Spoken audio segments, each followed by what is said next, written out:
You are listening to the Horse Radio Network, part of the Equine Network family. This is episode 231 of Horsemanship Radio, brought to you by HandsOnGloves.com, the all-in-one revolutionary bathing grooming gloves. Horsemanship Radio is a part of the family of the Horse Radio Network. And today we have part 2 of the origins of team pinning. That's a lot of fun. And we sit down with Monty Roberts to hear his thoughts on artificial intelligence and how horsemanship might be changed by it or not.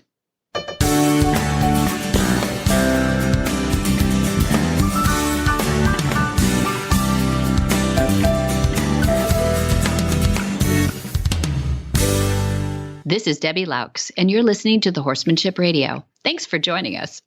Horsemanship Radio airs on the 1st and the 15th of the month, and I have my producer, Jen, with me today. Hi, Jen. Hey, how you doing, Debbie? I'm good. That's a lot of ands. Sorry, I bridge a lot of my sentences because we do this enough. How are you? Are you ready to go on vacation yet?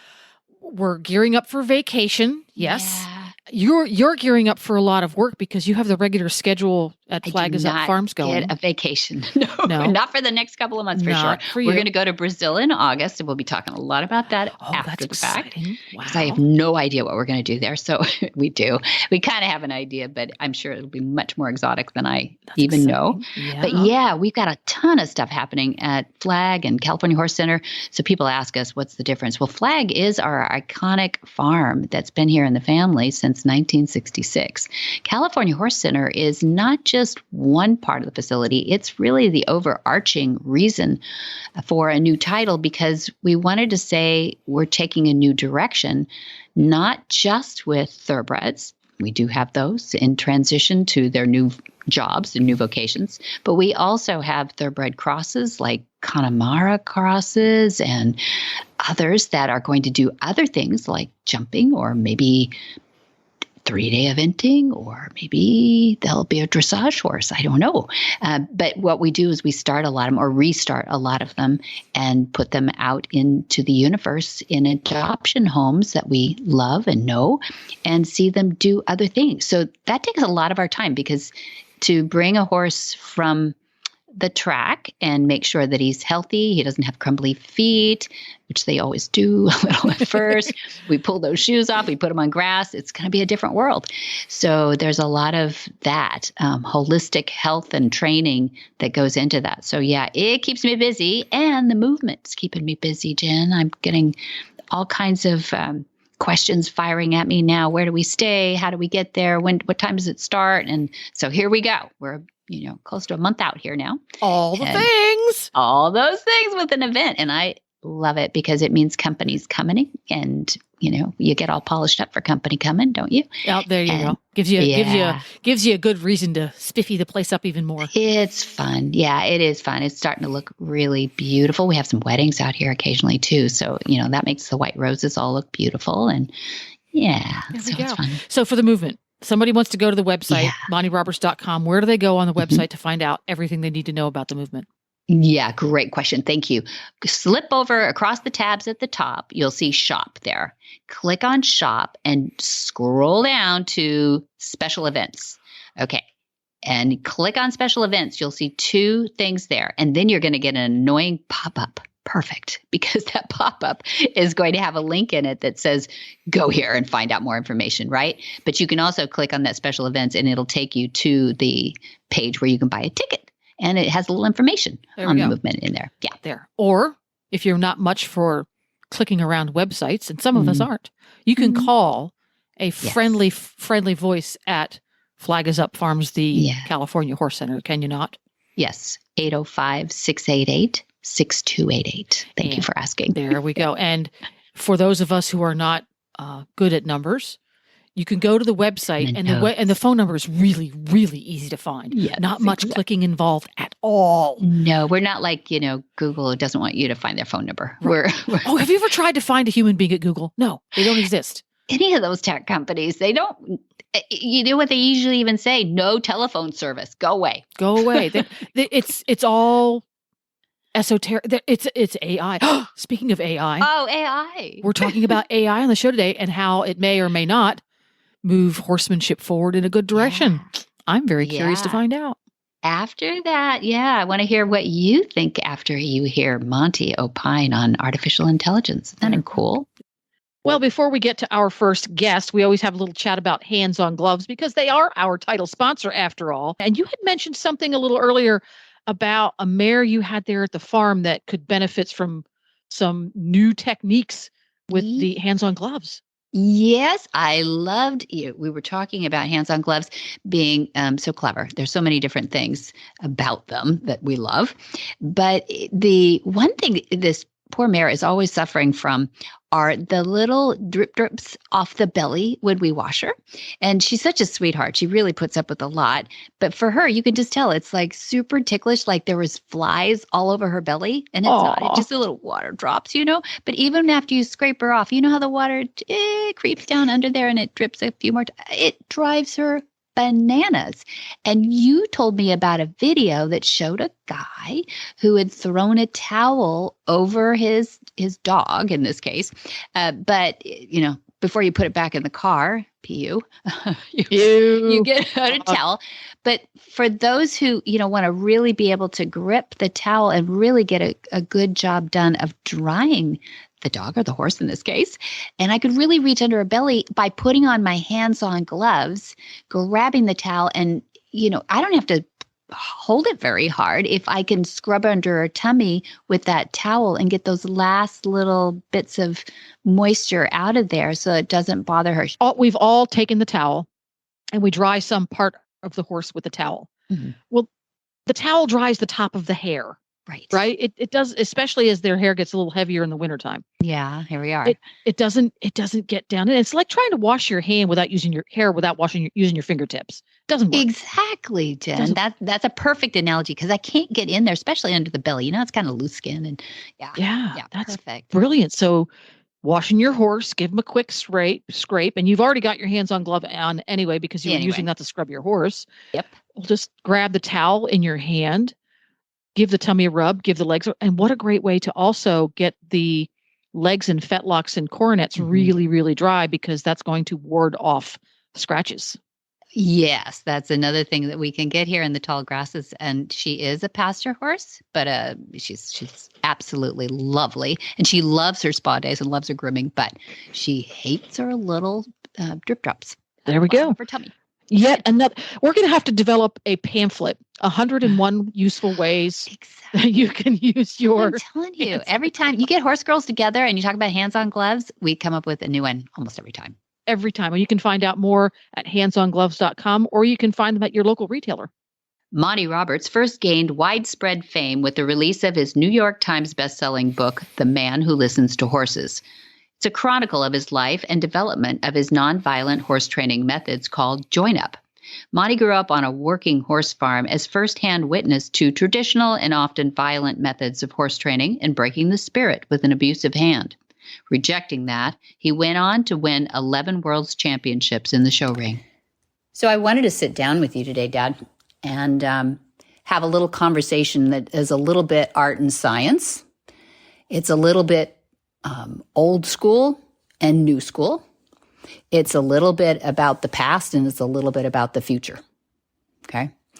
So in the news today, people are talking about artificial intelligence.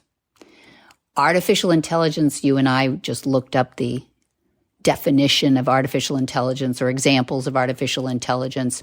It really is synthesizing what human knowledge has been recorded. Okay.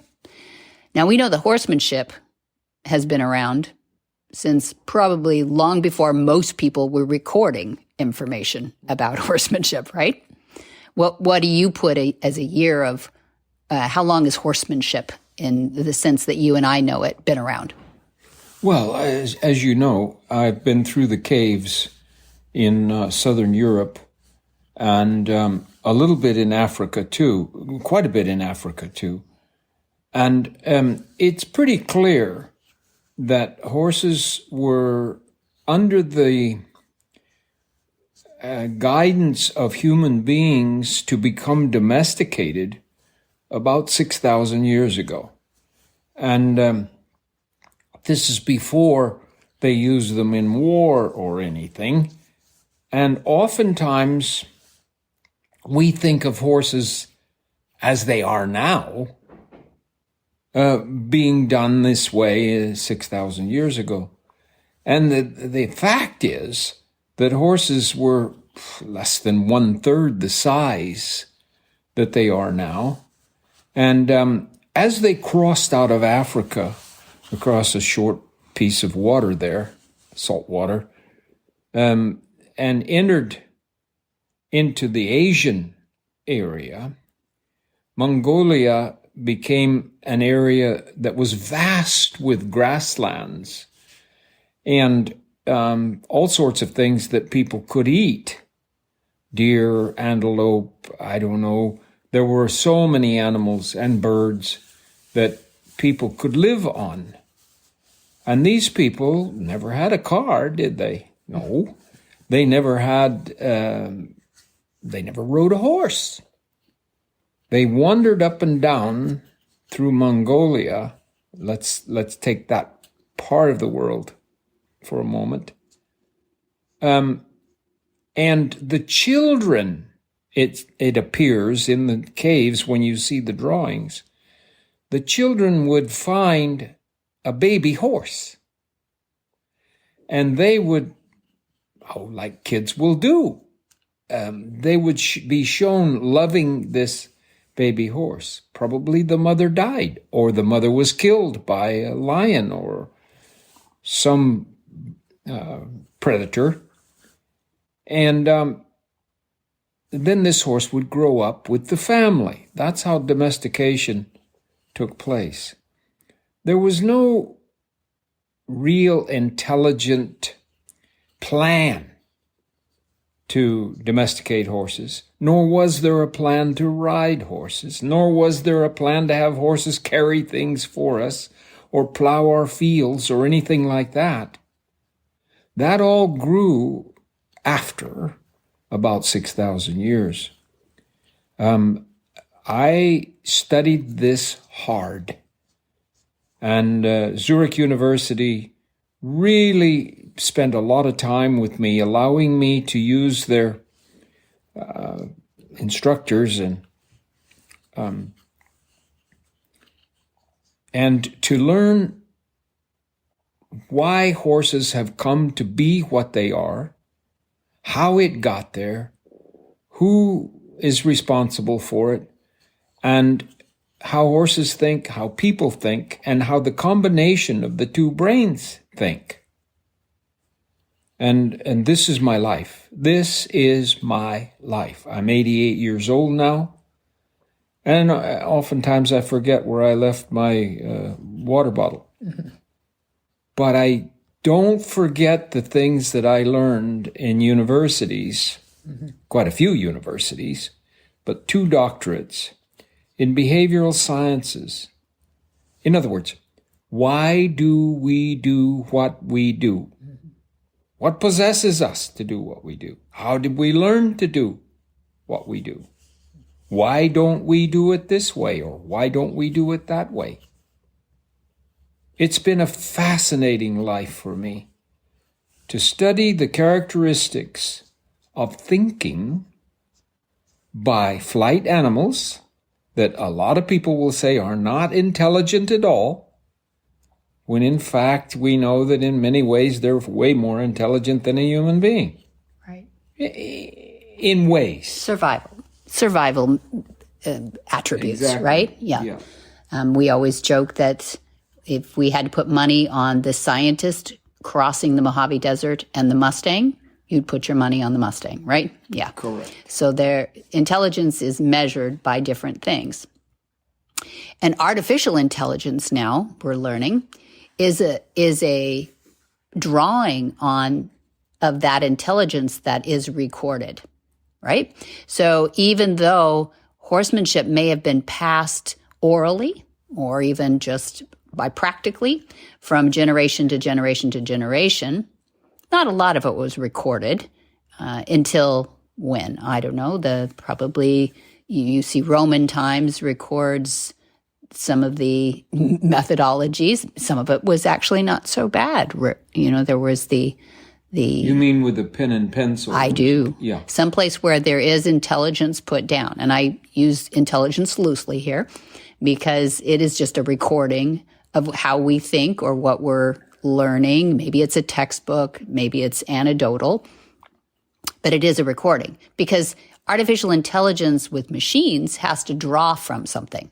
So it's not going to draw from something tactile, passing of a oral history along or anything. Well, maybe even that, because it can synthesize language and things like that.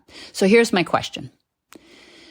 If I were to think of, people are afraid a little bit of artificial intelligence because they think that it can take over and start to think for us and create some changes. That's my little definition of a worry about artificial intelligence. But they also know that artificial intelligence is being used to really just draw from the best of materials out there, hopefully. That would be the hope, is that they find the best way by drawing from these materials to create a better product, maybe a better prose, a better poem, a better idea. And so interesting to think about horsemanship being such a old discipline, really. What is recorded and what is not? And do you think that artificial intelligence actually might start drawing on some of your concepts and your principles and become a more pervasive? And could that help people know? Because your content, you've lived 88 years, but you've only been recording things, maybe 50, 60 years anyway, which is a long time, about good horsemanship. So maybe even some of the concepts, like you say, whipping a horse to go faster actually slows the horse down. That's out there in the universe that you said that. Clucking to make a horse impulse, it draws from that DNA that says when the twig snaps, get out of there because the predator might be close behind. And that's the sound making that horse impulse go away. So that's the kind of intelligence that can be drawn from. What do you think? Well, at 88, I used to say I've never turned a computer on or off. Now you had me slam the lid down on your laptop, and I've turned one off. You did, yes. But I've never turned one on, nor do I want to, really. Oh, they're fantastic machines, and my word, I've used them and taken advantage of what they've created that's mechanical, that's you plug it in and it literally thinks and does things that we could never remember ourselves. So I'm not a negative person about computers. I'm negative about what some people think about computers because I believe that a certain percentage of our species is thinking that computers can start doing all this for us and that they will think for us. I don't believe that. I do not believe that. I don't think there's anything that you can legitimately call artificial intelligence. That intelligence wouldn't be there if it hadn't been for intelligent people that figured out how to put things together, mechanical things together, that remembered and rewound the thoughts. But I believe, I'll be gone, but I believe that not so far into the future, the most brilliant people on the face of this earth will sit down and say, you know what? There really is no artificial intelligence. This is all human stuff. If it wasn't for the humans, this wouldn't be there. And that it is things that we never knew before. It is things that we have created from the material that's available to us. But I don't think artificial is the word for it. It's not artificial. It's well thought through. And just because that machine can come up with an answer that you can't come up with doesn't mean that that's artificial. That when you plug together all the thought waves that went into the whole creation of computers and TVs and telephones and all these things, you'll find that they were the outcome of a lot of very intelligent human beings. And I think we will also find that horses, cattle, dogs, sheep are also thinking about a lot of things. And now I know, at 88 years of age, I know that things are going on inside of me that I don't really recognize, and that my body knows things, particularly about horses, that I didn't know I knew, and that a horse does some certain thing, and my body responds to that by doing some other certain thing, without the process of gray matter driving it to an outcome. This is muscle memory you're referring to? I'm referring to muscle memory, and remember, the brain is a muscle too. So it isn't just muscle memory. I don't have all the answers, but I know it's in us somewhere to learn things we didn't know we were learning, and to know things we didn't know we knew. And that little boy that fell through the hole in the rocks in southern Africa, who goes down in the books as the oldest humanoid, he knew some things. How do we know he knew anything? Because we've watched the progress of the human being based upon experiences that they had and a collection of thoughts that put together theories, which then was called a language or knowledge.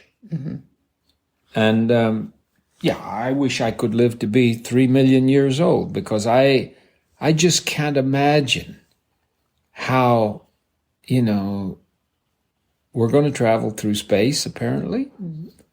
We're going to go to other worlds. And we then will know that we knew a lot of things that we didn't know we knew at the time that we knew them. Let's give some examples of that. So man didn't know what fire could do when he first discovered that he could make fire. He couldn't extrapolate all those things. People didn't know what the internet could do, the printing press could do, the manned flight could do, so many things. So I guess we don't really know what artificial intelligence can do. But do you think it could go in a positive way for horsemanship? Oh, I think it could. I really think it could. We have to go back to the early Spanish cowboy, who knew everything to do with a horse because their grandfather did it and they can do it too. Get a club. Those horses don't understand anything but force. And they got to know who's boss. Well, we're finding out today, not in 100 years from now, we're finding out today that there's a far greater understanding of the human mind by horses than we ever dreamed there was. The horses that you ride into a herd of cattle, and you select one animal and bring it out and say, don't let that one get back with the others. And then your hand goes down and you get a point off if you touch the mouth or guide the horse in any way. And it's finally known that those riders can just hang on. And the straighter they sit up in the saddle, the better job he does. Now, how does a horse know how to do that? We didn't know that horses knew that when the Spanish were clubbing them and tying them to a post and tying them on the ground and tying legs up to their bodies. Johnny Tivio didn't know that when they tied his head to his tail and beat his neck down to make him softer of response. Can you believe it? That's in the last 40 years. And that's in the last, 50 years or so. 50 years, yeah. Yeah, absolutely. So how do we put the good stuff out there so artificial intelligence reaches good horsemanship versus a little traditional? Well, how do we put it out there? You're looking at a human being that's doing his level best to get as much of this information that he was able to put together in his lifetime out to as many people as it can. And there always will be a segment of people that say, come on, that guy's a namby-pamby wuss. He doesn't know anything about horses. I just got the word from San Luis Obispo that I'm a very dodgy person, that there are a lot of negatives about me. And I have to tell you that I sincerely don't think there's very many horses that think I'm a dodgy person. They haven't asked the horses. That's true. They haven't asked the horses. I don't know what you were speaking to. And people like Sarah Dawson. Lovely. We've talked about her on the show before. She's a stepping stone. Right. She's the generation. Just take a look at her. And she's a stone. She's a stepping stone of moving into another world where we do understand. That's not artificial intelligence. It's plain outright intelligence. Right. So you think we don't have to worry about this artificial intelligence because it's not artificial. It's built on intelligence from good horsemen. We're going to see that prevail. Yeah, and I don't care what you call it. You can call it artificial if you want. That's a silly thing to do, and it's not very fair in terms of educational opportunities to call it artificial. There's people that are sitting around that say it is artificial, and they're bright people, but they've taken that position. They will change. It's nothing artificial. God is not artificial. In my world, God runs the show, right. And there's no artificial anything with him. And who built those cities under the Pacific Ocean? Right. That are 2, 3, 4 miles underwater. And they're vast communities built in stones where there are no stones on the face of the earth like them. Right. As I Love Lucy used to say, got some splaining to do. We've got a lot of splaining to do. Yeah. And it shouldn't be with anger, and it shouldn't be with a lot of mistrust. Okay, so nobody knows everything. So you can say he doesn't know everything. He talks like he knows everything, but he doesn't know everything. I don't know everything. And I don't talk like I know everything. I'm still learning. But she's right. There's a lot of splaining to do because each day we find something that we didn't know before. And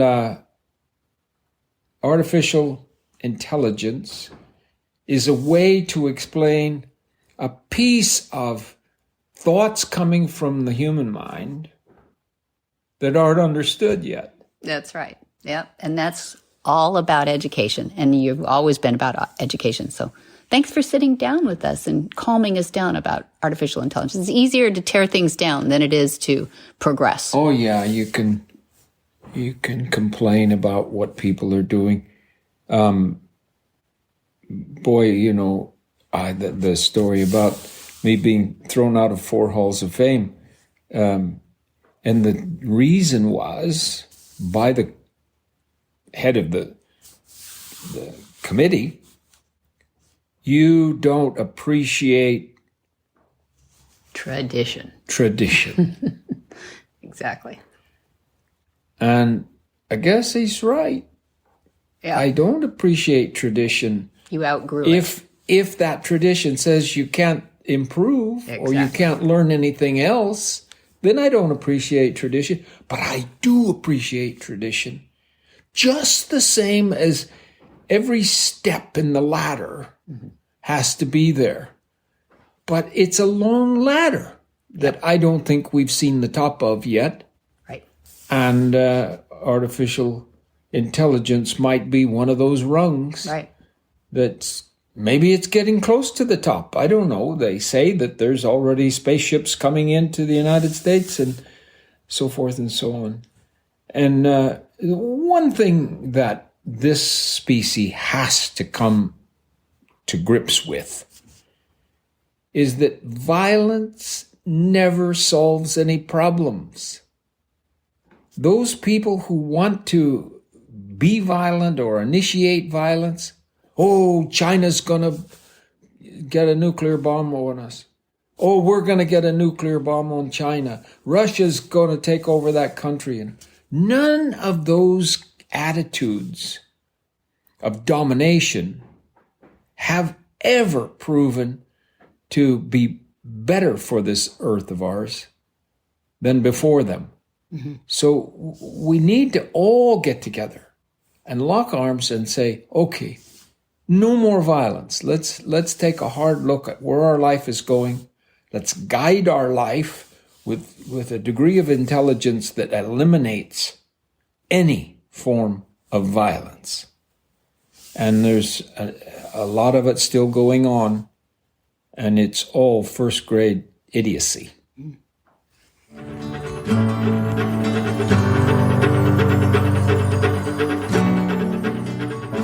Imagine if you could take Monty to the barn with you. Watch and learn as he addresses each challenge with your horse and answers your questions too. You head to the arena and you work on each new lesson, knowing Monty's there to encourage you, all with violence-free, tried and true methods. After all, he's been helping train horse lovers all his life. With his online university, you could be like Kathy, a retired teacher who just bought her first horse. Recently, I went to a tack shop to look for a smaller halter. I'm 61, just purchased my 14 hands POA the day after my birthday, just a few weeks ago, after never having had a horse. And yes, that's crazy, but as a retired teacher who never had a hobby other than teaching, I decided to go for it. My hubby and I have taken lessons this past year, but I really longed for a relationship with a horse. The only other experience I'd ever had was to ride a horse in Philly, Pennsylvania, my hometown, when I was 16, and I got bucked off. And that was it until I was 61.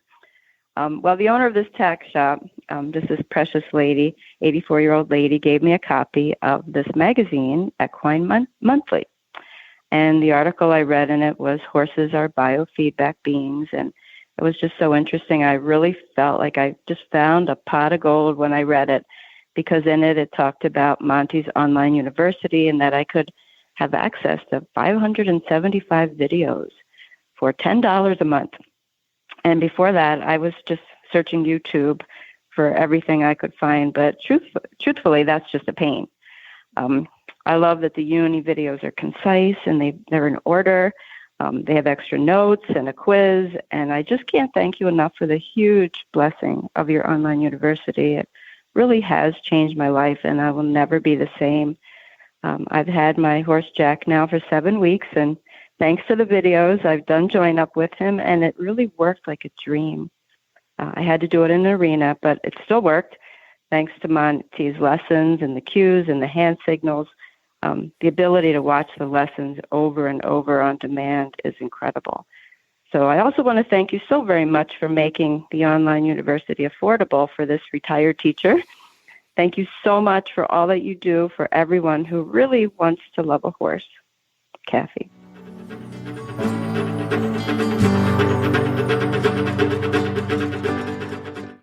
penning and ranch sorting are sporting events that involve the movement of cattle from horseback by rider teams.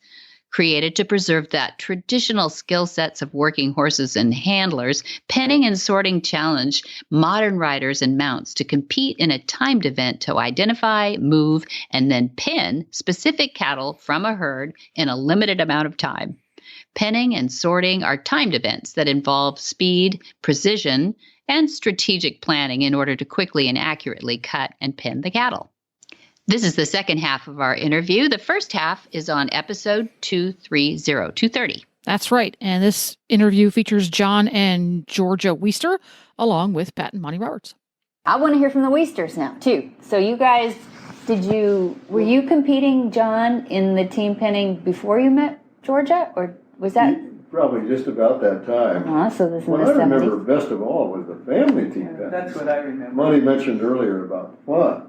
And that was really fun, because you'd have the father and the mother and the little kid, and or sometimes two kids and the mom and whatnot. And it had to be a family. It had to be three. And anyway, that was so much fun. All my children still remember that. They do. And the Firestones, you mentioned that the Firestones had their kids involved. Yeah. Who else was family here? Major. I mean, that was major. Brooks really got into it, as did Kate. As did the girls. The Davises. And we had Schley. Schley, yeah.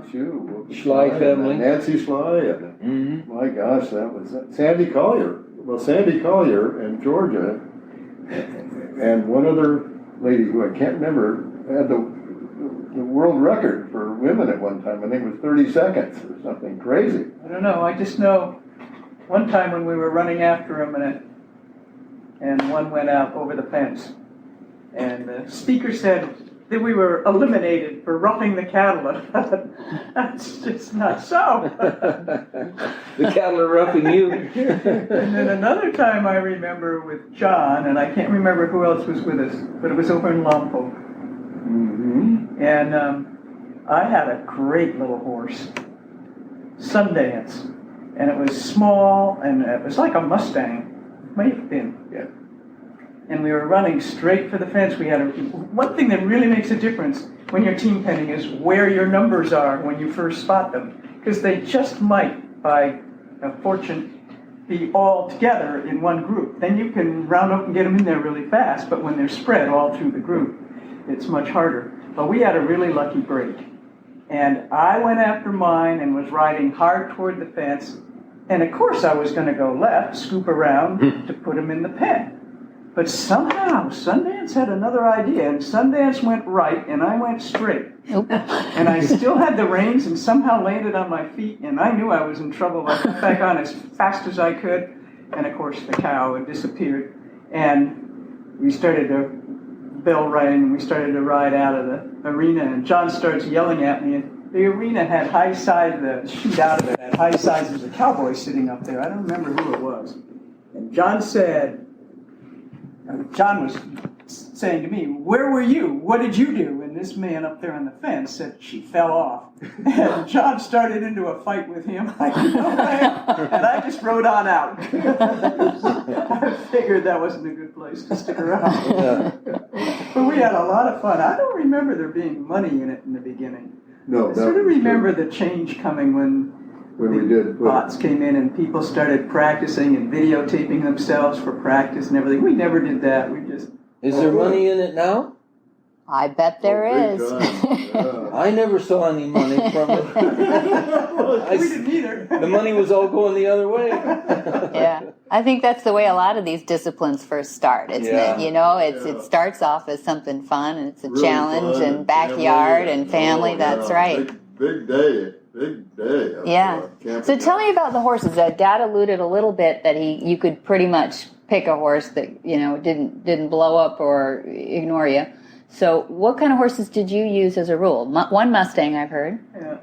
Well, the best horse, of course, was Fancy Hills that actually Monty was gracious enough to sell to me. And I mean, that horse, I couldn't even compete with how good he was. And, that's a quarter horse? That's how we won a championship one year with Jack Aljo and my nephew John Thorne. And that's the great story of the buckle. Tell the story of the buckle. That's a good story. Well, Georgia very fortunately, after we won the Santa Maria team penning championship at roughly 62nd, it was the county championship actually. Anyway, inscribed on the back the names of the three of us and the time that we when the thing of it is, and then several years later, we were foolish enough to be canoeing down the Suicide Run with the San Ynez River, and I was with Pat Roberts. And anyway, it was one of those things where you can't see the worst rapids from the road, and we went into the worst rapid, and over we went, and I got caught with this buckle on the gunwale of the canoe, and sort of whipped it off because I was drowning. Yeah. Came back up, lost the buckle. I mean, it just felt terrible. And what was it? That summer, some camper, when the river was dry, was walking up the river and saw this shiny object and pulled it out. And fortunately, there were our names on the back, so was able to locate us and return the buckle. The buckle. So his world championship team penning buckle came back. Just to prove that you were there. Yeah, that's an awesome story. Give your atheist a call about there that we one. go. It's pretty hard. And by all means, inscribe on the back of the buckle what it was and what happened and who the time was and the whole It's just word. a coincidence. You know what a coincidence is, don't you? Yeah, it's God's way of performs a remaining miracle and chooses to remain anonymous. anonymous. That's it. Yeah. It's a good one. I love that. Yeah, I think, Debbie, one name that needs to come into this conversation very quickly is that after prior to the first World Championship team penning, we put the numbers on the cattle in about 27 different ways. That's right. They had numbers on the shoulders, they had numbers on the hips, they had numbers on the sides, they were painted on with a brush, they were painted on with a spray can. Everybody had an idea about how to put numbers on. And I think it was Wiester. I'll give him Bill Deputy. Yeah, I think it was Wiester. I'll give him credit for it right now. No, hear me out now, because I think it was Wiester that came to me and said, I know a guy who's been watching all of these things from the side, and he thinks he has some good ideas about how to do the number. Yeah. And I said, okay. And I think Aljo said, okay. And you said his name is Bill Deputy. Yeah. Now, Bill Deputy was a mechanic, I don't know. He's something to do with his hands. He was a mechanic or something. And he knew about glues and materials and stuff like that. So he started fiddling about. And this character, he came here a dozen different... See, I had a roping chute in my covered arena. And always had cattle here for the cutting horses and stuff. So he'd run some cattle in, and he'd stick these things on them, and put them out in a pen, and come back tomorrow and see if they were still there. Yeah, and he went to Charlie Hollister about the glue that they use on the sales cattle in the sales barn. Mm-hmm. Yeah, and Charlie Hollister apparently told him about a new glue that just came out that was waterproof, like that it could rain on the cattle and stuff like that. And so Deputy started experimenting with these different glues, and then he experimented with different materials. Yeah. A canvas type thing, and I think he ended up with a kind of an oilcloth that had fabric on one side, a fabric-like texture on one side, and slick on the other side that would hold the paint. I suppose now with 90,000 people doing this, they probably manufacture these numbers. But I promise you, if they're manufacturing them today, they're probably still using Bill Deputy's methods.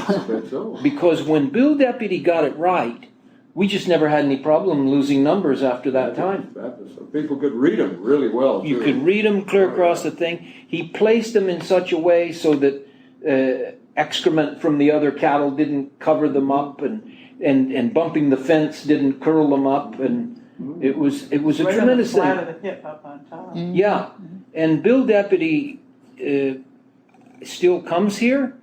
I see him at the horse shows all the time. And watches the horses Laura? working. Yeah. Yeah, his wife Laura was on the team that came here sticking these things, Oh, sure. these numbers on, and they had 2 or 3 friends that came along with them, Yeah. and they were a committee unto themselves that You really couldn't- you couldn't run a team penning without you them. couldn't do it. That's true. No. If it hadn't been for Bill Deputy or somebody else that would have done the same thing, team pinning never would have gone anywhere because we couldn't keep the numbers on them for your life. To make it fair for everybody. I was in one team pinning somewhere. I think it was like up near San Jose somewhere. And they put a tiny little number square between the eyes on every, and that's the only number that was on it. Well, you tell me how you ride into the herd and look between the eyes of the cattle. That's how bad we were, Well, they had to finally just quit that team penning because nobody could find cattle anywhere. And they had people up on the fence yelling, over here, over here, over there. People used to be yelling at you. You couldn't hear a thing because you were going crazy in there Yeah. too. The number 7's over here. And then when they instituted that you couldn't, I think the first I heard, Yeah. you couldn't bring more than 3 extra over the line. And then it kept reducing down to, I think it's 0, the last I heard. Oh. It might be, I don't know. I think when I gave it all That up, sure changed it. I think when I gave it all up, you could bring 1 extra over and kick him back. That's right. That's right. Yeah. That's right. That's No, right. It tell- didn't count till you kicked them back. That's Yeah, didn't come. Back over the No, line. but tell me, how did the watch stop? Oh, when you lifted your hat. Who?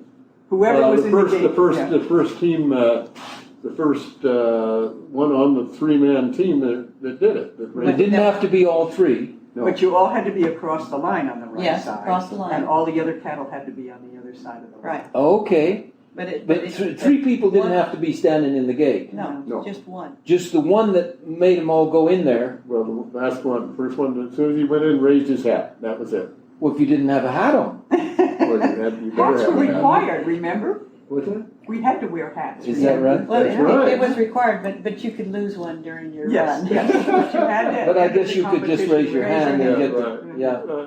But I remember the argument that, what was the name of the secretary of, Lorraine Lafarge. Lorraine Lafarge. Oh, yes. Well, she was very upset with all of us because she was up there doing the timing, and I think maybe Isn't there somebody to drop the flag? yeah. There's a flag, John, on the line, Yeah. but then Lorraine and Aljo's secretary, That was Lorraine, Lorraine, That's yeah. right. and then I think deputy's wife. They were doing the timing. Laura, Yeah, maybe. that's right. And they were shouting at us because they were asking, who do we watch for the time? Who do we watch for the time? Because they're looking here, and everybody else had to watch where the cattle were and all of that sort of thing. And so it came down to some rule was made, and like you just clarified, the first person to run them in the pen could stand in the gate and raise their hand, and that stopped the watch. Right. It had to And be you real didn't, fast. if you didn't have all your cattle across, you couldn't raise your hand Right. because she's going to punch the watch, and then you got 0 Right. because, Well, unless you settled for only 1 or 2. well, true. Oh, that's Yeah, right. That's, You'd you settle for- could do that. You Yeah. could do But that. then you had to really watch it because they'd shoot back out if you were Yeah. standing in the gate. Is there a time penalty if you didn't get all 3? Is that Yes. why could you? Well, it came down to if somebody had 3 in, they were obviously the winner. I And see. sometimes it was so rough and the cattle were so wild that you were lucky to get 1 in and maybe 2, so that it was a 2 I trump see. 1, 3 trump 2, 2 trump 1. Yeah.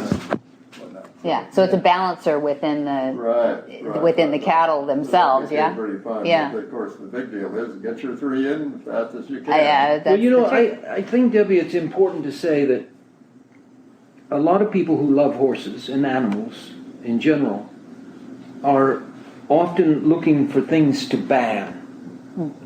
You know, ban this, ban that, ban this, ban that.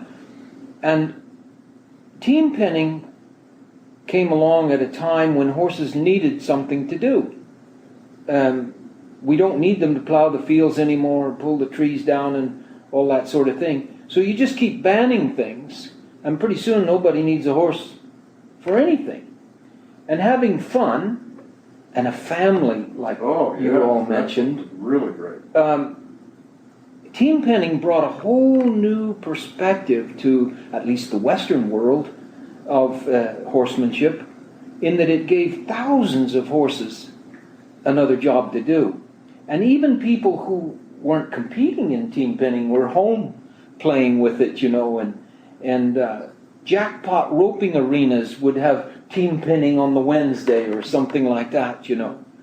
And there are circumstances, in my opinion, whereby there are events that should be canceled, banned.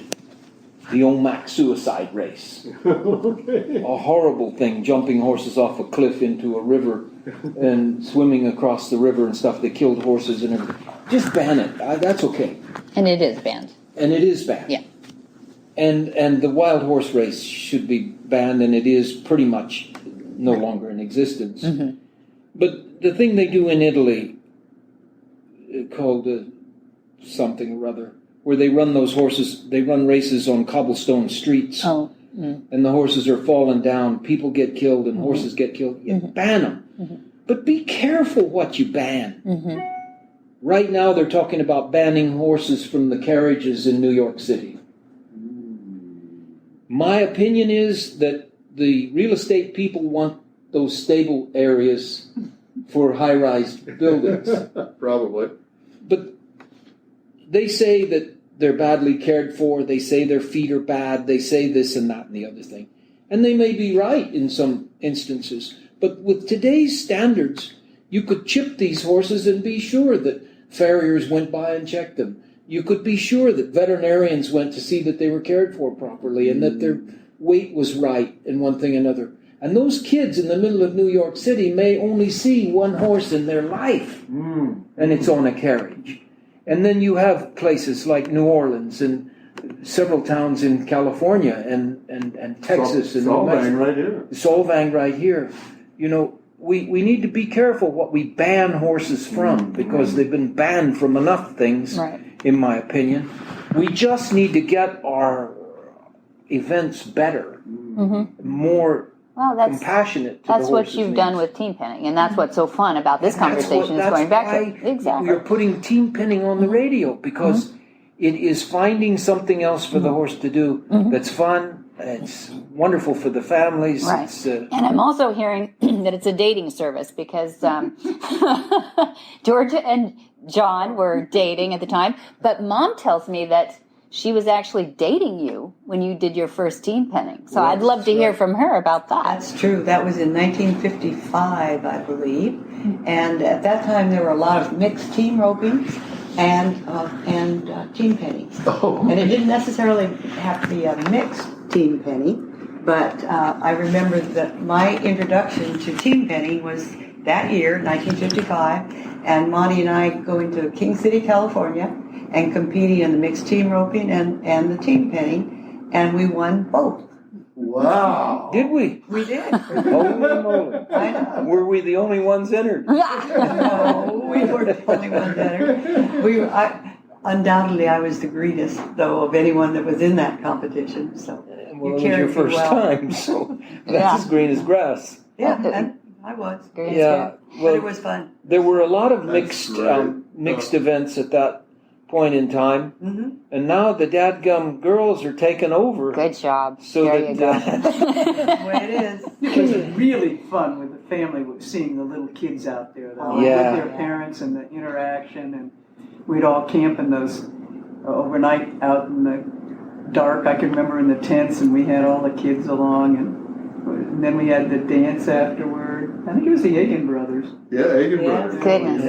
And those tri-tip sandwiches were good. They were $3. Tri-tip, we should explain to the listeners too, that that's a very Central Coast California birthplace for tri-tip sandwiches. It is that piece of meat that was known as the Santa Maria style, isn't it? That's right. Yeah. Cooked and it's encased in its fat. Now a lot of people have heard of it, but at the time, I bet that was... It's becoming wider known, but it's actually the tip of the sirloin, and it's a triangular piece of meat that fits just ahead of the rump roast and onto the sirloin, and they call it a tri-tip, and it has a bark of fat over it so that when it cooks, it bastes itself.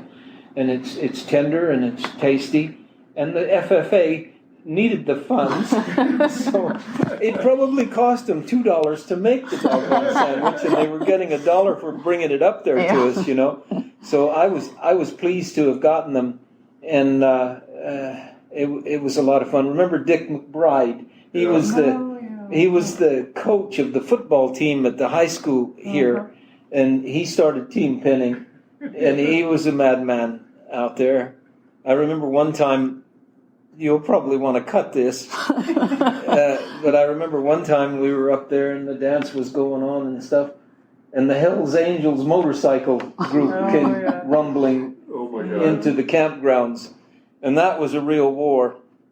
Lawrence Snow was there, was about 6 or 8 of his sons, and they had a big war with the Hells Angels and ran them out of the place. I just remember we were all told to get in our tent and stay there. Oh, yeah. Oh, you remember the incident? Yeah. How funny. Yeah. So one, we got to do a name dropper in here. You said that there was only one undefeated person that you remember in team pinning, Monty, that he went into it. It was so easy for him. He won the first thing and quit after that because he was undefeated. Do you remember who that was? Casey Tibbs. Really? Yeah. Casey Tibbs came here and was down here team pinning with us, and he just got the biggest kick out of that team pinning. And somebody talked to him. I can't remember who he teamed up with, but somebody talked to him, and we went down to the Eastern Empire there. Where did Farrell Jones live? Oh, way down Hemet? Hemet. Went down to Hemet. So Casey Tibbs came here, practiced with us, got enthused about team pinning, and decided he wanted to go to a team pinning. Well, they were going to have one down in Hemet, California. And he teamed up with somebody, I can't remember who. And I kept telling him, it's harder than you think it is, you know. Yeah, it looks easy. It looks easy. And so we get down there, and he goes in the arena, and they won by like 15 seconds or something. All 3 of them, like Georgia said, all 3 of them were standing on one corner. Tibbs ran around them like a wraparound, and in the pen they went, and he won the whole thing, and it's the only team pinning he ever entered. And he was a multiple world champion, saddle bronc rider, and all-around cowboy. But just before he died, he came to a very large gathering for him. He was in his final stages of cancer at the National Finals Rodeo in Las Vegas. And I sat and visited with him and reminded him of his winning of the team pinning. And he said, I told you that was easy. So all he ever knew of team pinning was that it was really easy. Beginner's luck. So I remember they kept changing the gate position, too, as they were refining it. Oh, It gosh. harder and harder to get those cattle in there. Yeah, They well, only got it on the back side, so the cows were headed right back toward the herd, but you had to fit them through this little opening. yeah, but Georgia, before your time, sometimes they would have like a little 3-foot gate in a fence line going into a corral. You didn't even have a portable pen. You had to put them through somebody's arena gate, you know. And when John and Aljo started figuring out this pen, I don't think this way. I do not think this way. Because the pen isn't square. No. And it isn't round. And the opening is off at an angle, and there's a wing on it and stuff. And nothing fits for me. I'm a linear thinker. And I said, you can't make this way because nobody will ever repeat exactly how it's done. Yes, they will. It's so many feet across the back. It's so many feet on a 90-degree angle. So and so. And they did it. And it's it's there, and I see it in my head right now, so it works, but you could have given me 50 years and I never would have figured it out. But Wiester and Aljo, they figured it out. That was fun. What a great time we had doing that. And, I wish we were still doing it. No. I don't go that fast on a horse anymore. Pat can still do it. Oh, yeah. I'd love to do it. Did you know that? Are you still doing it? I'm still competing Oh, with cow horse classes. Did you know that? I knew you were in the cow horse classes because we went over to watch you one day. Yeah. Well, she was the champion last year. Oh my God! For the year. 5,000 non-pro. Yeah. Wow. Got a buckle She to won prove the it. championship. Got a buckle. Whoa. Still after those buckles. Have you got it on? No, I don't have it on, but it's a pretty buckle. But you can see that she's sculpting still. Yeah. Not enough. Yeah. And not fast enough. But She has other duties. Yeah. Taking care. But she's still sculpting. But when she started sculpting, she put the saddle down, and she really never showed in competition for 40 years. Oh my goodness. 40 years without That's courage. anything like that. Then she puts the saddle back on, and That's great. there you go. And wins the championship right here. Oh Actually, wow. that's the second time I've done that, and I was reserve champion one other time. So I've had a good 4 or 5 years. Wow. That's great. It's fun. I hear And you don't- started on Monty's horse when he was out of town. Oh yeah, got in big trouble there. Actually, I started on a mare that I had she was quite nice, but we were going to sell her after the staff vet maturity. She wouldn't pass the vet, so I said, well, what are we going to do with her? And that's when I started. And I said, well, I better go and start showing again. And I started showing her, and that's what got me back into it. And she's never been unsound. The 2 championships and the reserve championship that she won, she was the oldest person in the whole body of people that competed That's the way to show. throughout the year. But you can cut that because she still claims to be 42 or something. Still looks 42. Yeah, exactly. Thank you, John. Thank you, John. Well, thank you guys for sharing all that. It's just adorable and fun, and I hope we get to do it. So did you start any other disciplines that are up to 93,000 teams on Earth now? Or Well, certainly not the canoeing of the Santa. no, we're not. Whisper the language of the herd. Listen, you don't have to say a word. It's time for Jamie Jennings to fetch an email from Monty Roberts' inbox and share a morsel of Monty's wisdom in a little segment we like to call Ask Monty. Leave this world a better place and learn the magic in the language of... Dear Monty, I cannot break my thoroughbred mare's habit of fence pacing. The moment she loses sight of company, she goes crazy and paces the fence. She is very insecure. I am at a loss as to how to break this habit. The fence is electric, and I have dotted hay nets all around the place, which was suggested by a friend as well. I am very close to being kicked out of my grazing because of it. Can you help? Monty's answer. Horses are herd animals. Some horses are in more deep need of constant company than others. The horse that is perfectly happy while solo is rare. In the case of your horse, it seems like there is an intense desire to be in an environment with a companion. While it is quite possible that the individual requires the company of another horse, often a different species will do. I have seen horses settle and become friends with sheep, goats, calves, and donkeys. I even remember a thoroughbred trainer who had a horse that simply had to be with his pet parrot. The nervous characteristics of the individual you describe will probably respond quite well to being provided with a friend. The art of creating a reasonable relationship with your horse is more likely to be challenged by overbonded than it is by underbonding. Horses such as yours are a challenge, but like difficult children, they can be a lot of fun to deal with at the same time. While it may be difficult to comprehend, I believe that when we have a better relationship with our horses, they become a good deal more settled in their attitude. In rare cases, I have seen horses change dramatically after nothing more than a good join-up. It seems that this procedure tends to say to them that they are safe. They seem to realize that the world is not out to get them and become far more tranquil as a result. Since this can do no horse any harm, I recommend it even if the chances for improvement are relatively slim. One must realize and accept the fact that a time commitment, probably quite a substantial one, is going to be necessary in dealing with a horse such as yours. I enjoy working with these types of challenges, but then I guess it's only fair to tell you that I have been accused many times of being maniacal in my desire to understand better the workings of the equine mind. For more of these insights into good horsemanship, go to MontyRoberts.com and click on the words Ask Monty at the bottom of the page. Where in the world is Monty Roberts? Monty is looking forward to meeting some new friends, two-legged and four-legged.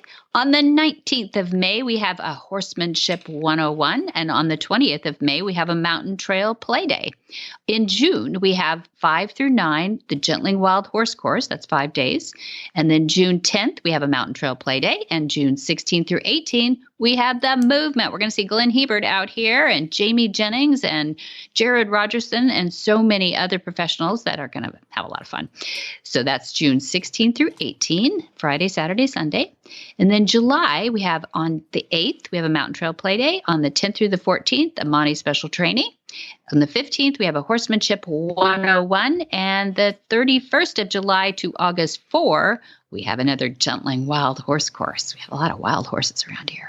A lot of wild horses. A lot of gentling going on at Flag is Up Farm. Yes. Yes, there is. Mm-hmm. You can find out all of that and more at MontyRoberts.com. That is the website where you go for everything. You can find the university. You can find this here podcast. You can find information about the movement. You can find the Ask Monty that you hear in the show every day. All of it's at MontyRoberts.com. You can call Flag is Up Farm and talk to a knowledgeable and friendly human being, 805-688-6288.